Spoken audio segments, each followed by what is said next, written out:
Halo, kami dari kelompok 14. Dalam video kali ini kami akan berdiskusi mengenai dampak dari perubahan iklim.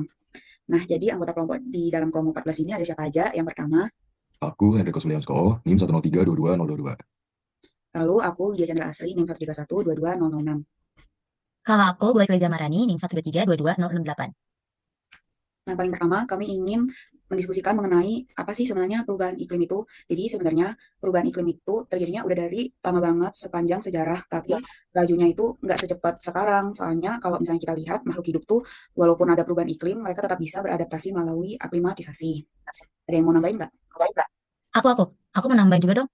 Perubahan Boleh. iklim kan tadi secara disebutin tadi secara alamiah kan, tapi selain itu perubahan iklim juga bisa disebabkan juga loh oleh aktivitas manusia. Bahkan aktivitas manusia itu menjadi penyebab utama dari perubahan iklim itu sendiri, kayak pembakaran bahan bakar fosil dan batu bara, terus minyak dan juga gas. Nah, iya kan? Karena aktivitas manusia ini tuh, apalagi sejak kita revolusi industri, laju perubahan itu udah nggak lambat lagi nggak sih? Di sekarang jadi kerasa banget ada banyak anomali-anomali yang terasa akhir-akhir ini. Oh, ternyata kayak gitu ya. Terus ada gak sih dampak yang diakibatkan dari perubahan iklim itu sendiri? Nah, kalau dampak perubahan iklim itu sendiri, yang aku tahu dia tuh berdampak banget pada iklim ekstrim. Iklim ekstrim itu yang kayak gimana? Itu tuh kayak suhu tinggi, hujan deras banget sampai memicu banjir, kekeringan panjang, sama badai-badai yang skalanya besar. Terus para ahli itu memprediksi kalau di masa depan, iklim ekstrim ini bakal terus bertambah seandainya nggak ada penanggulangan atau mitigasi yang baik. Nah, kayak gitu guys. Nah, selain berdampak pada iklim ekstrim, kalian tahu dampak lain lagi nggak dari perubahan iklim ini?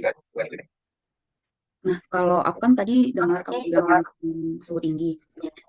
Aku tuh sempat baca kalau misalnya dalam 100 tahun terakhir ini tuh ada perubahan suhu yang cukup besar kayak sebenarnya 1,6 derajat, namun 1,6 derajat ini kalau misalnya di suhu temperatur udara atau suhu udara tuh di bumi itu efeknya banyak banget, bakal berdampak ke kehidupan makhluk hidup di muka bumi apalagi kita manusia. Nah, apalagi di Indonesia ini kayak kalau diperhatiin tuh akhir-akhir ini sering terjadi hujan ekstrim gitu, soalnya temperatur udara di Indonesia juga ikut naik kan kalau misalnya temperatur udara global naik. Terus habis itu temperatur permukaan air laut itu ikut menghangat, soalnya temperatur udara menghangat jadinya temperatur permukaan air laut menghangat, terus dampaknya ya jadi ada banyak badai-badai tropis gitu di Indonesia akhir-akhir ini. Tapi tahu nggak, ternyata selama 30 tahun terakhir itu rata-rata curah hujan tahunan di Indonesia itu naik sebesar 12%. Tapi anehnya kalau musim kemarau malah turun sekitar 4,8%.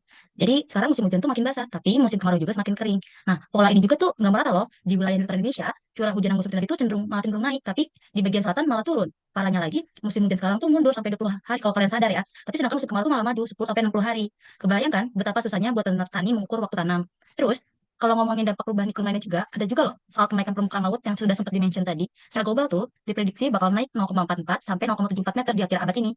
Nah, di Indonesia juga kenaikannya tuh bisa nyampe 4,6 milimeter per tahun sejak 1992. Jadi yang kena dampak paling parah itu ya pantai utara Papua. Terus sementara daerah seperti selatan Jawa dan Nusa Tenggara Tenggara itu relatif lebih rendah loh kenaikannya.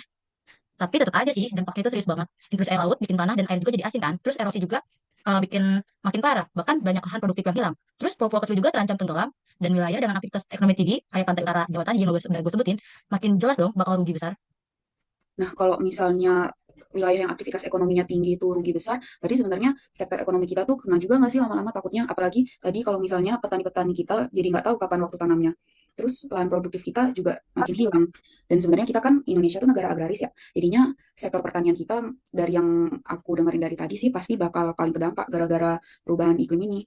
Nah, kalau misalnya aku pernah baca kemarin, perubahan iklim tuh sebenarnya udah mempengaruhi sektor pertanian kita baik secara langsung maupun tidak langsung. Kalau misalnya dampak secara langsungnya sih kayak ada peningkatan konsentrasi karbon dioksida, terus perubahan temperatur yang tadi udah sempat aku singgung, terus habis itu curah hujan, jadinya itu kan bakal mempengaruhi hasil panen juga, dan pertumbuhan dan perkembangan tanaman. Terus habis itu kalau dampak nggak langsungnya di sektor pertanian sih, ketersediaan air, terus habis itu ada erosi tanah yang bisa dampak ke lahan-lahan pertanian, terus habis itu ada perubahan serangan hama dan penyakit, bisa juga ada muncul spesies invasif yang baru, terus habis itu yang terakhir lahan buat pertanian itu tadi, selain karena erosi juga bisa berkurang soalnya ada disertifikasi lahan.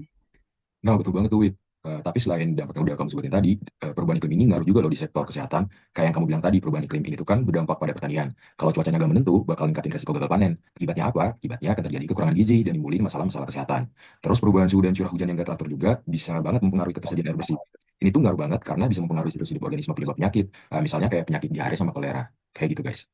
Hmm. Tapi guys, tadi kan kita udah bahas ya bagaimana perubahan iklim berdampak pada berbagai sektor, seperti yang udah kalian sebutin kan, seperti di sektor pertanian yang juga berpengaruh pada sektor kesehatan. Tapi dampak pada sektor pesisir dan kelautan juga tak kalah signifikan loh guys. Kayak wilayah pesisir tuh menjadi sangat rentan terhadap perubahan iklim, terutama karena kenaikan permukaan laut dan cuaca juga yang ekstrim. Terus bencananya tuh seperti banjir rob, abrasi, dan intrusi air laut tuh bisa mengancam ekosistem mangrove loh.